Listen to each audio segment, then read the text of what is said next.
Hello everyone, welcome to New Wealth Japan. I'm thrilled to have you here today. This channel is dedicated to helping travelers from around the world discover and experience the very best of Japan. From ancient temples and historic castles that have stood for centuries, to the vibrant world of anime, unique Japanese souvenirs, and incredible cuisine that will tantalize your taste buds, we cover it all. Japan is a country where tradition meets innovation, where you can enjoy a traditional tea ceremony in the morning and explore cutting-edge technology districts in the afternoon. It's this beautiful contrast that makes Japan so fascinating. We're passionate about sharing hidden gems, travel tips, and cultural insights that will make your Japanese adventure unforgettable. Whether you're planning your first trip or you're a seasoned Japan traveler, we've got something special for you. I'm truly grateful that so many people from all corners of the world share this passion for Japanese culture with us. Your enthusiasm and curiosity inspire every video we create. So sit back, relax, and let's explore Japan together. Let's get started. Welcome to Ise Jingū Shrine.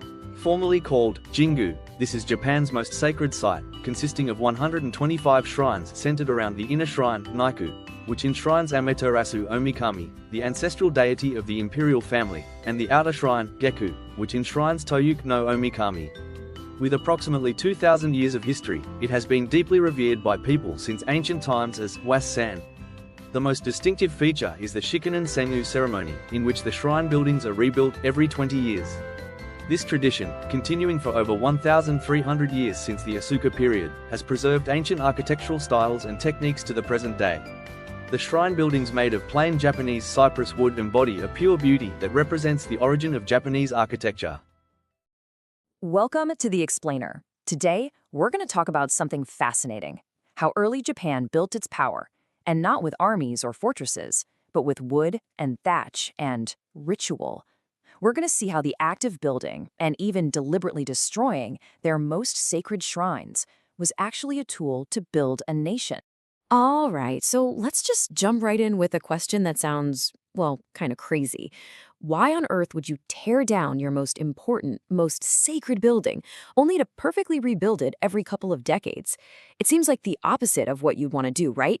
But stick with me, because by the end of this, you'll see the absolute genius behind this idea. So this is the Ise Grand Shrine. It's dedicated to the sun goddess Amaterasu, who is the legendary ancestor of Japan's imperial family. And for more than 1,000 years, its entire existence has been defined by this constant, meticulous cycle of being destroyed and then reborn. To get our heads around this puzzle, we first need to understand something really fundamental. In ancient Japan, a building was never just a building. Architecture itself was a language, a physical, in-your-face language of power. You see, early beliefs were all tied up in the landscape. Certain places, a striking mountain, a unique rock, a special island, were seen as hierophanies. These were spots where the divine world literally broke through into our own. So of course, rising rulers wanted to be near these places, not just to worship, but to link their own earthly power directly to the power of the gods. And here's where it gets really interesting. Rulers started building on these powerful sites. As the architectural historian William Coldrake puts it, these buildings weren't just symbols sitting there looking pretty. Nope, they became active tools, part of the very fabric of authority, helping to define who was in charge and legitimize their rule. And the early Yamato court, wow, they were masters at this game. As they were trying to unify the country from all of these different clans, they did something brilliant. They took local things like the design of a simple raised floor grain shed and local sacred spots, and they basically nationalized them, turning them into symbols of their own power. They were co-opting local authority and scaling it up for the entire nation. So let's bring it back to Ise. Knowing that architecture is authority, how did they flex their power? Well, they didn't build a giant stone castle designed to last forever. They did something way, way more radical. They chose rebirth. And this picture, it shows it perfectly. See that? There's an identical empty plot right next to the existing shrine. It just sits there, waiting for 20 years. Then a brand new shrine is built on the empty plot, the spirit of the goddess is moved over in a huge ceremony, and the old one is completely taken apart. Their power wasn't shown by creating something permanent, but by proving they could command this perfect renewal over and over again. So this whole act, this incredible rebuilding, it wasn't just some random idea. It actually served three huge, interwoven purposes. First, on an architectural level, it's just practical. The shrine is made of unpainted wood and a thatched roof, which don't last long in Japan's humid climate. Religiously, it was deeply meaningful. It echoed the natural cycles of life and death, and it made sure the goddess always had a brand new, pure home. But politically, it was a masterstroke. Think about it. It was a massive national project that happened every single generation. It took immense wealth and the country's best artisans, proving to everyone that the court was absolutely in control. So the big takeaway here is this. By constantly renewing the shrine, the Imperial family was showing everyone their unbroken link to the gods. But they were also showing their total control over the resources, the people, and the traditions of their own land. It was a projection of power aimed squarely inward, at home. Okay, now we're going to pivot. Let's head to a totally different place, the island of Okinoshima, to see a completely different model of power. We're leaving the heartland and going to this remote, forbidden island that was looking outward, towards the rest of the world. We're talking about a place way out there, far from the capital. This tiny island was this super important but also super dangerous gateway for Japanese diplomats and traders sailing to the major powers of Korea and China. It was a place of huge spiritual weight for anyone brave enough to make that journey. The rituals performed on this island were so critical that they left something incredible behind. Which brings me to this number, 80,000. What in the world could that be? It's not people, it's not a distance. Any guesses? Well, that's how many artifacts archaeologists have found on this tiny island. Over 80,000 priceless objects. They were all left as offerings to the gods of the island, asking for a safe journey on those incredibly important diplomatic and trade missions. And just look at the stuff they were offering. We are not talking about local pottery here. Oh no, we're talking gilt bronze dragon heads, golden rings from Korea, beautiful glass cups from Persia that probably came all the way along the Silk Road, mirrors from China. These were the literal currencies of high-stakes international diplomacy, and they were being left on an island for the gods? And what this shows us, it's just a brilliant illustration of a totally different kind of power. Here, authority wasn't about controlling your own people and resources. It was about proving you could manage foreign relations, control the seas, and project your nation's power and influence beyond your own borders. Okay, so now we can finally put the pieces together and solve that puzzle we started with.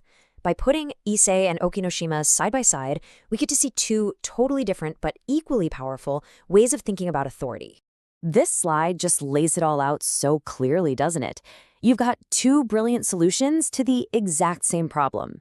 How do you use a sacred place to build a nation? Ise looked inward. It used the ritual of renewal to prove its timeless, pure connection to its own land. Okinoshima looked outward. It used precious foreign treasures to prove its mastery over the sea and its connection to the wider world. And that's the great paradox here, isn't it?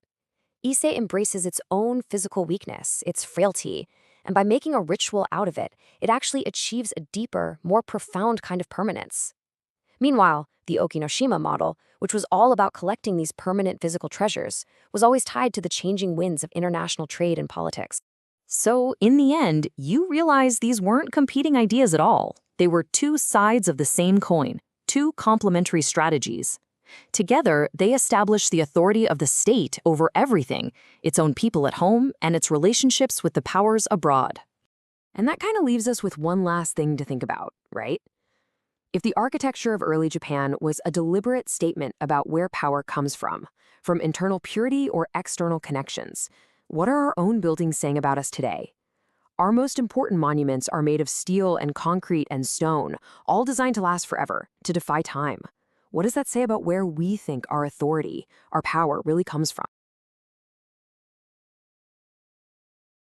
And that's it for today's video.